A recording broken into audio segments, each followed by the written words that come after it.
ହଁ ବ୍ରଜ ଭାଇ ହଁ ଆଜି ଯାଇଥିଲ ଶନି ଓଷା ଦେଖିବାକୁ ହୁଁ କୋଉଠିକି ଯାଇଥିଲ? ଆଠଶୀପୁର ରାଛିପୁର। ହଁ କେତେ ଲୋକ ହଉଛନ୍ତି? କେତେ ଲୋକ ପ୍ରବଳ ଲୋକ। ପ୍ରବଳ ଲୋକ ହଉଛନ୍ତି।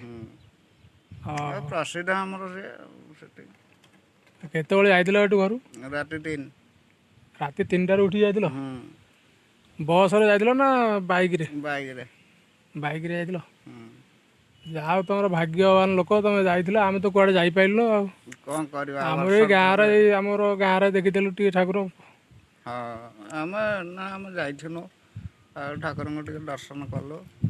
ଆଉ ଲୋକ ଟିକେ ମୋର ଇଚ୍ଛା ଥିଲା ଯିବା ପାଇଁ, କିନ୍ତୁ ଯାଇପାରିଲିନି ଆଉ। ତମେ ତ ତମର ଯାଇଥିଲ, ଯାହା ହଉ। ଲୋକ ତାହେଲେ ବହୁତ ଲୋକ ବହୁତ ହଉଛନ୍ତି। ଲୋକ। ଲୋକ କୁହନ୍ତି ରାଛିପୁର ଏଠି ଅଧିକ ଲୋକ ହୁଅନ୍ତି। ଏଠି କ'ଣ ଯାତ୍ରା ହବା କ'ଣ ଇନ୍ଦ୍ର ହୁଅ ନା କ'ଣ ଗୋଟେ ହୁଁ କହୁଥିଲେ? ହୁଁ ହୁଁ ଯାତ୍ରା ହବ। ହଁ